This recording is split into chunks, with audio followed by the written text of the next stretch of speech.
Welcome to our deep dive into the world of electric vehicles. EVs. EVs, Yeah. exactly. You know, Yeah. you see those headlines everywhere about record sales and the future being electric and all that. Right. But then you also hear about, manufacturers kind of like pumping the brakes a little bit. Yeah. Even some consumers kind of getting cold feet. Yeah. So what's the reality here? Well, it is interesting because we're at this point where the undeniable growth of EVs, like, it's just undeniable, right? Yeah. It's running headfirst into some real world challenges. Yeah. And we can really see this happening in Canada specifically. 5 years ago, EV sales were basically non-existent. And now they're almost 13% of the market. 13%. Wow, that is a huge jump. But I have seen some articles recently about the pace of growth maybe slowing down a bit. Does that mean the EV party's over before it even really started? Not necessarily. I think what we're seeing is a natural shift from that early adopter phase to the mainstream market. Yeah. Think about it. The people that bought EVs 5 years ago were probably driven by this passion for the technology. Right. And, that desire to be like the first on the block to have the new thing. Right. But now we need to convince like the average Canadian driver Right. who is more focused on practicality and affordability. Yeah. And that's just a whole new ballgame. It's like anything new, right? Yeah. The early adopters are willing to kind of overlook some of the drawbacks because they're so excited about the potential. But to reach mass adoption, you really have to appeal to a much broader audience. Totally. And it sounds like that's where things are getting a little bit tricky. Exactly. J.D. Power actually found that 50% of Canadians have never even sat in an EV. Wow. So there's a huge knowledge gap still. Yeah. And a lot of just lingering concerns. Like what kind of concerns are we talking about? The big three are cost, range, and charging infrastructure. Okay. These are the things that keep coming up in surveys and really weigh on people's minds when they think about making that switch. Okay, so let's unpack those one by one. Good. Starting with cost, EVs are still significantly more expensive than gas-powered cars, right? Yeah, that's right. Even with those government incentives, like the federal rebate of up to $5,000. Right. And some provinces have additional rebates on top of that. Right. But still, the upfront cost is a major barrier for a lot of people. Okay. And there was a recent government report, actually, that stated that EV prices need to drop over 30% before we can expect to see mass adoption. Wow, 30%. Yeah. Okay, so price is a big hurdle, but even if they were more affordable, there's still the issue of range, especially for people who don't live in a major city. What happens if you need to drive long distances? I mean, are we really expecting everyone to plan their lives around charging stations? Yeah, and that's where range anxiety comes in. Okay. It's not just about the distance you can travel on a single charge. Right. It's also about the reliability and availability of that charging infrastructure. Yeah. People are afraid of being stranded with a dead battery. Right. And unfortunately, sometimes those fears are justified. Yeah. That reminds me of that story about Maria Annabella, Oh, yeah. who bought a brand new Nissan Leaf and went on a family camping trip Right. and ended up having to sleep in a motel Oh, no. because the chargers that she was relying on were either broken or had malfunctioning apps, Oof. and I'm like, that's got to be a major turnoff for anyone who's even considering an EV. Yeah, for sure. That speaks to this broader point. If EVs are going to go mainstream, that charging experience needs to be as reliable and as user-friendly as filling up your tank with gas. Yeah. And we're not there yet. No, speaking of which, CBC Marketplace actually did this whole investigation into this. Oh, really? And they found some pretty alarming results. They visited 12 fast charging stations and encountered problems at 7 of them. Wow. We're talking out-of-service chargers, confusing pricing models, all sorts of technical glitches. It's like a Wild West out there. It really is. And the inconsistency in the pricing is really concerning. CBC found that the cost of charging can vary wildly depending on the location and the provider. Yeah. You could end up paying double for the same amount of electricity, which makes it really difficult to plan. Makes it tough to budget, too. Yeah, makes total sense. You want to know what you're getting into before you commit to a new technology. Right. And with EVs, it seems like there are a lot of these hidden costs and potential headaches that aren't always apparent up front. Yeah. You hit the nail on the head. And when you combine that with the already high purchase price, it's no wonder that a lot of Canadians are hesitant to jump on the EV bandwagon. Right. So we've got cost and range anxiety as major barriers. But what about the actual process of charging? Okay. How long does it actually take to charge an EV? Yeah. And is it as simple as pulling up to a pump and filling your tank? Well, it's definitely not as quick as filling up a gas tank. Even with these fast chargers, it could still take a significant amount of time to fully charge an EV. Okay. Sometimes hours. Hours. Wow. Yeah, and there's a whole etiquette around charging stations, too. Yeah. Like what? Like knowing how long to stay plugged in and not hogging those spots. Right. Right. So, yeah. It's almost like a whole new set of social norms that needs to emerge around charging etiquette. But it seems like the bigger issue is just the time commitment. Who wants to spend hours waiting for their car to charge? Right. When you could be doing something else. Exactly. And that's why experts are advocating for kilowatt-hour pricing to become like the standard, just like we have for gasoline. Hold on, kilowatt-hour pricing. I know the term. Okay. But can you explain what that actually means practically? Sure. Basically, kilowatt-hour pricing means you pay for the amount of electricity that you use to charge your car, Okay. just like you pay for the liters of gas that you pump. Okay. So this would provide more transparency and ensure that consumers are charged fairly, regardless of where they're charging or who they're charging with. So it eliminates that price gouging that CBC Marketplace uncovered. Exactly. And makes it easier for people to compare costs. Right. Okay, so that makes sense. But even with fair pricing, the time factor is still a major obstacle for people who have busy schedules. Oh, for sure. And that's why the development of this ultra-fast charging technology is so crucial. Okay. Imagine if you could charge your car in the same amount of time it takes to grab a coffee. Right. Or run a quick errand. Yeah. That would be a game changer. Yeah. Like those old sci-fi movies where they just swap out the energy cartridges in a matter of seconds. Laughs. Okay. Maybe not that fast, but... We're not quite there yet. But you get the idea. But researchers are making progress. Okay. And as this technology becomes more available and more affordable, it's going to remove a major obstacle for people. So we've got a long way to go before EV charging is as convenient as filling up at a gas station. But what about repairs? Are EVs more difficult and expensive to fix than gas-powered cars? Well, that's an area where we're seeing some real challenges emerge. Remember that story about Chad Barnes? Whose Hyundai IOIQ has been stuck in the shop for over a year waiting for a new battery. A whole year? Yeah. That's crazy. That would drive me insane. Yeah. And his experience is not unique. Oh, really? There are growing concerns about the complexity and the cost of EV repairs. You know, you have supply chain issues, lack of qualified technicians, and limited access to information for independent mechanics. Right. All of these things are contributing to longer wait times and potentially higher costs for consumers. So basically, even if you can afford to buy an EV, you might not be able to afford to fix it. That's the risk. If something goes wrong. It is.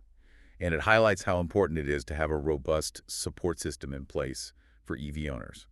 You know, we need to make sure that there are enough qualified technicians, readily available parts, Right. clear information about those repair procedures. So it seems like charging and repairs are two major areas where things need to improve drastically. Before EVs can truly go mainstream, are there any other kind of like hidden costs or potential headaches that we haven't talked about yet? Yeah. One factor that often gets overlooked, especially here in Canada, is the impact of cold weather on EV range. Oh, right. Yeah. I've heard about that. Doesn't the cold drain the battery much faster? It does. Research has shown that cold temperatures can reduce an EV's range by almost half. Wow. And, you know, manufacturers haven't been entirely transparent about this, Right. which leads to some unpleasant surprises for drivers who just aren't prepared. Yeah. Like that CBC range test. Exactly. Where they try to drive a Tesla Model 3 from Pickering to Ottawa, which should have been well within the car's stated range. Right. But they had to turn back Yep. because the cold temperatures drained the battery way faster than they expected. And it's not just Tesla. This is a problem across the board. Right. Consumers need more realistic range estimates, specifically for cold weather conditions. Yeah. So they can make informed decisions about whether or not an EV is even right for them. It seems like the industry still has some kinks to work out when it comes to cold weather performance. Yeah.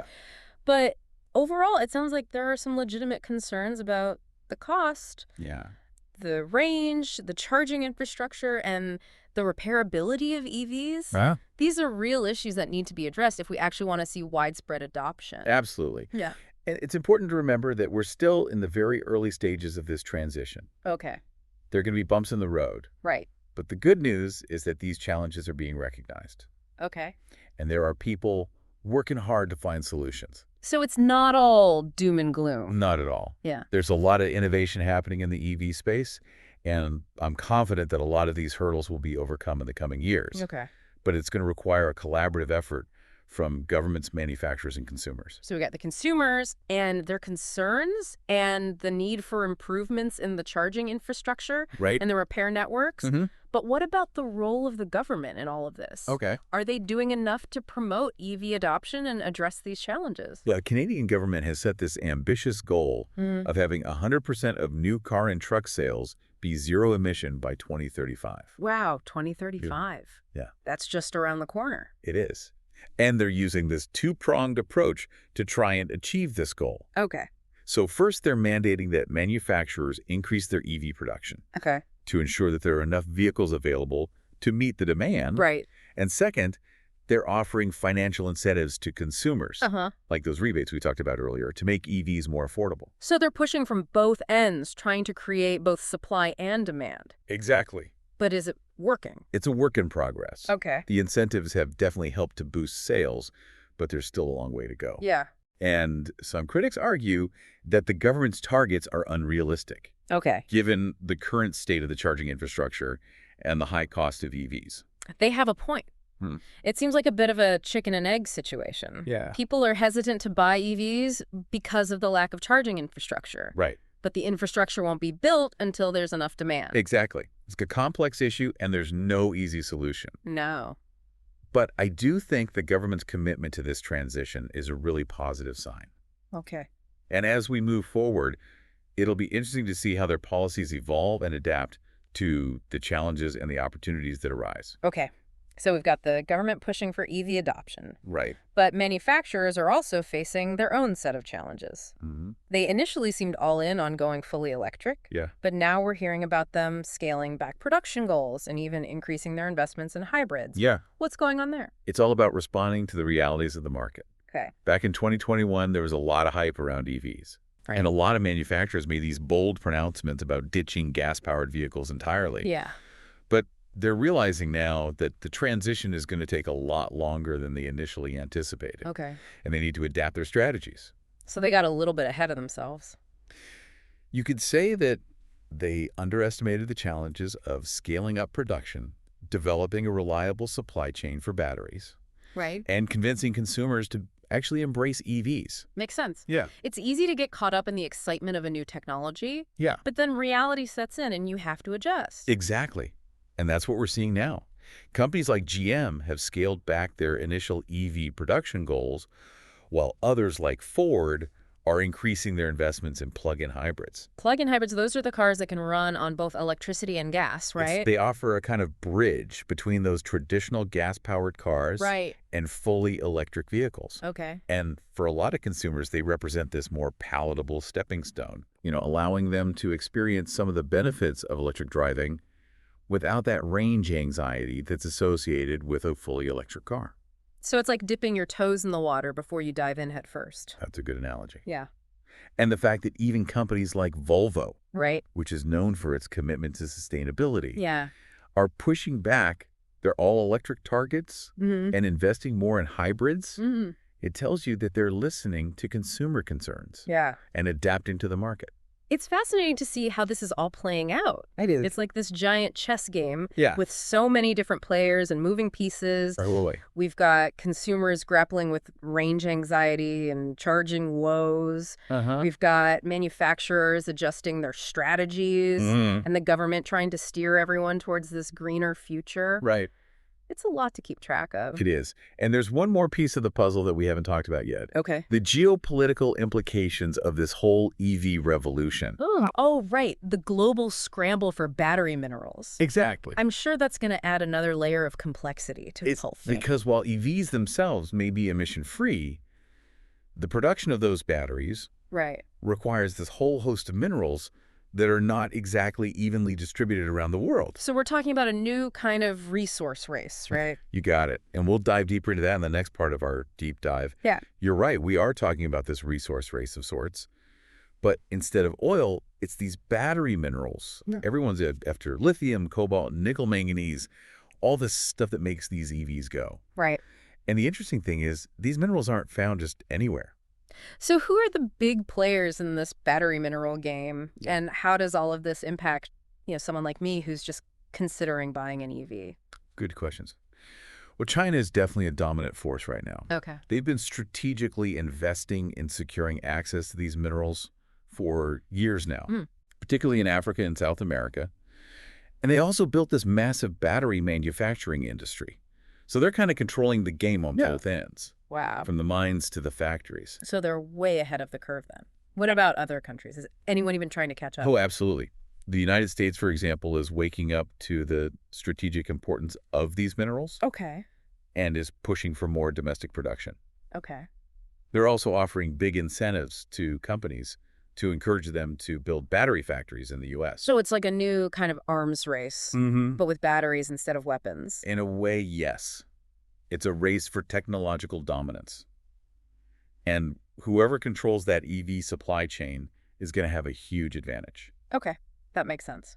But what about Canada? Yeah. I know we're a resource-rich country. Well, you are. Do we have any skin in this game? Canada actually has significant deposits of a lot of these key battery minerals. Okay. We have the potential to be a major player in this global supply chain. So we're sitting on a gold mine, so to speak. Potentially, yes. But there are also some really important considerations here. Like what? We need to make sure that any mining is done sustainably and responsibly, Right. respecting environmental concerns and indigenous rights. Of course. It's not just about digging stuff up.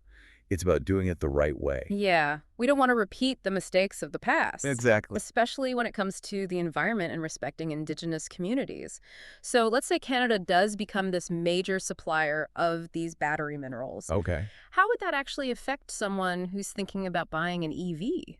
Well, one impact could be on the price of EVs. Okay. The cost of these minerals is a big part of the overall cost of an electric car. Right. So if those mineral prices go up, it could make EVs even more expensive. So all of this geopolitical maneuvering could actually end up making EVs less affordable for the average person. It's definitely a possibility. And it highlights why it's so important to have this diverse and resilient supply chain. Okay. If we rely too heavily on one country like China for these minerals, it puts us in a very vulnerable position. So spreading the risk is key. Exactly. And it also underscores the importance of innovation. Okay. Maybe the battery technology of the future won't even rely on these same minerals. Maybe we'll find completely new ways to power electric cars. Like some kind of revolutionary battery technology that doesn't need lithium or cobalt or any of that stuff. Exactly. That would be a game changer. That would be amazing. And that's the exciting thing about this field. Yeah. There's so much research and development happening right now. Right. Scientists are exploring all kinds of new battery chemistries and designs. Who knows what breakthroughs are just around the corner? So while all this talk about mineral shortages and trade wars can sound a bit daunting, there's also a reason for optimism. Absolutely. Like maybe the solution to these problems hasn't even been invented yet. Exactly. Necessity is the mother of invention, right? Right. And the need for cleaner, more sustainable transportation is really pushing innovation at an incredible pace. Okay, so we've talked about the challenges of charging infrastructure, the cost of EVs, the complexity of repairs, and now this whole global race for battery minerals.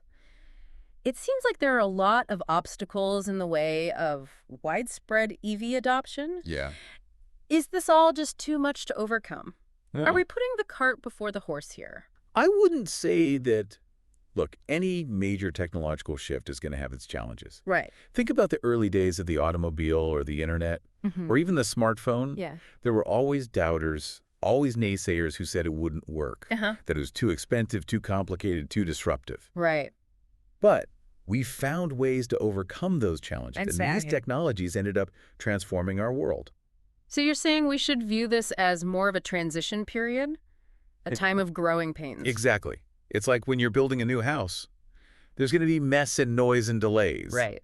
But eventually you end up with something amazing. Yeah. Something better than what you had before. Okay. I like that analogy. It's a good reminder that progress isn't always linear.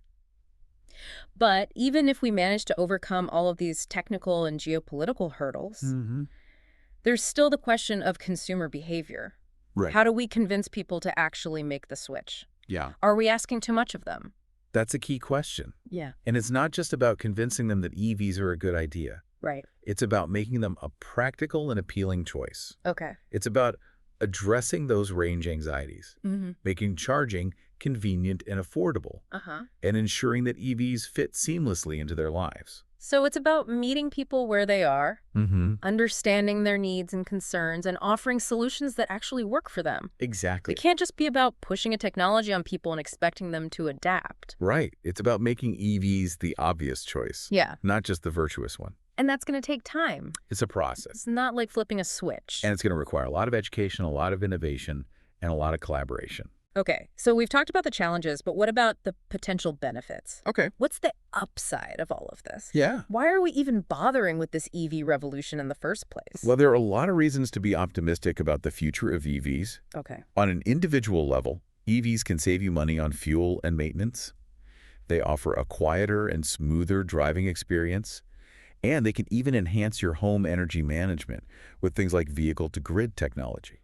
Vehicle-to-grid? What's that? It's a system that allows your EV to basically act as this giant battery, storing energy from your home solar panels or the grid, Okay. and then feeding it back into your home or the grid when it's needed. So you can power your house during a blackout. Exactly. You could even sell excess energy back to the utility company. Wow, that's pretty cool. So EVs can be more than just cars. They can be part of this whole ecosystem of sustainable energy solutions. Exactly. And then, of course, there are the environmental benefits. Right.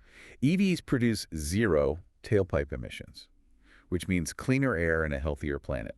That's a big one, especially with all the concerns about climate change and air pollution. Absolutely. And beyond the environmental benefits, there's also the potential for economic growth and job creation. Okay. The EV industry is creating all sorts of new opportunities in areas like manufacturing, engineering, software development, and infrastructure installation. It's this rapidly growing sector with a really bright future. So it's not just about saving the planet, it's also about creating new industries and jobs. Precisely. The EV revolution has the potential to reshape not just our transportation systems, but our entire economy. Okay, so it sounds like there are some pretty compelling reasons to be excited about the future of EVs. Mm-hmm. But as we've seen, there are also some significant hurdles to overcome. For sure. So where do we go from here? Yeah. What are the key things to watch for in the coming years? One thing to watch is the continued development of battery technology. Okay. As batteries become more powerful, longer lasting, and more affordable, Right. it will remove this major barrier to EV adoption. So breakthroughs in battery technology are key. Absolutely. And then, of course, there's the ongoing build-out of charging infrastructure. Right. We need to see this massive expansion of charging networks, especially fast charging stations, Okay. to make EV ownership more convenient and practical. More mergers, more places, more options. Exactly. And then finally, I think we need to see this continued focus on affordability. No. EVs need to become more accessible to a wider range of consumers. Right. And that's going to require this combination of government incentives, technological advancements, and market competition. So basically, we need to make EVs the better choice, Yeah. not just the more expensive one. Right. It needs to be like a no-brainer for people to choose an EV over a gas-powered car. It's a tall order, but it sounds like it's achievable. It is. But before we get too carried away with these visions of a fully electric future, Mm-hmm. there's one more aspect of this EV revolution that we need to explore. Okay. The impact on the existing gas station infrastructure. Yes, that's a great point. If everyone switches to EVs, Yeah. what happens to all those gas stations and the jobs associated with them? It's a big question, and one we'll dive into next. So we talked about how this whole shift to EVs is causing this global scramble for battery minerals. Mm-hmm. But what happens to all the gas stations. Yeah. Like, what happens to all those gas stations as more and more people make the switch to electric? It's a question a lot of people are asking, and rightfully so. You know, it's a massive industry that's been a part of our lives for over a century. Right. There are potential job losses. You have to think about repurposing all of those gas station locations. Yeah. Financial implications for all these companies involved. It's a huge transition Yeah. with some pretty big consequences. It almost feels like we're on the verge of one of those like major societal shifts. Yeah. Like when the internet came along and it disrupted all those traditional retail stores. That's a good comparison, I think. Yeah. The internet didn't eliminate the need for physical stores entirely, but it forced them to adapt and evolve. Yeah. And I think we're likely to see a similar kind of dynamic play out with gas stations as well. Okay. Some will close down for sure, Yeah. but others will find ways to reinvent themselves. So what might that reinvention look like? Yeah. What could those gas stations of the future become? Well, for starters, they could transform into charging hubs. Okay. Imagine pulling up to a former gas station and finding a row of ultra-fast chargers where you can quickly top up your battery Okay. while you grab a coffee or use the restroom. Yeah. Some companies are already starting to experiment with this model. So those convenience stores that are attached to a lot of those gas stations Right. could still be viable, but instead of selling snacks and cigarettes, That's right. they'd be catering to EV drivers with charging services. Exactly. And maybe offer things like tire rotations or quick maintenance checks Yeah. while people wait for their car to charge. Exactly. Yeah. And as self-driving technology advances, Mm. those charging hubs could become even more sophisticated. Okay. You could drop off your car at a charging station, go about your day, Wow. and then come back to a fully charged car when you're ready to go home. So you're like running errands while your car is charging itself. Exactly. That sounds pretty futuristic. Yeah. But I guess it's not totally out of the realm of possibility. No. But what about the people who actually work at gas stations now? Yeah. Are they all just going to be out of jobs? Well, not necessarily. I Yeah. think some jobs will inevitably be displaced, Right. but there will also be new opportunities created in the EV sector. Yeah. We'll need people to install and maintain those charging stations, Okay. people to repair electric vehicles, Right. and to manage these increasingly complex energy grids that support this whole transition. Yeah. It's about reskilling and adapting to these changing demands of the market. So it's not just about replacing one set of jobs with another. It's about creating new pathways for people to kind of transition into these emerging fields. That's reassuring. And I think it's also important to remember that this transition won't happen overnight. Right. It's going to be a gradual process. It'll give people time to adapt and adjust. Yeah. It's not like everyone's going to wake up tomorrow Right. and suddenly need to buy an electric car. Exactly. That's a good point. It's easy to get caught up in the hype and think that this is all happening really fast. Yeah. But in reality, it's going to be more of a gradual evolution. Right. And as that evolution unfolds, Uh-huh. we'll have time to address the challenges, Mm-hmm. find those solutions, and make sure that no one is left behind. Well said.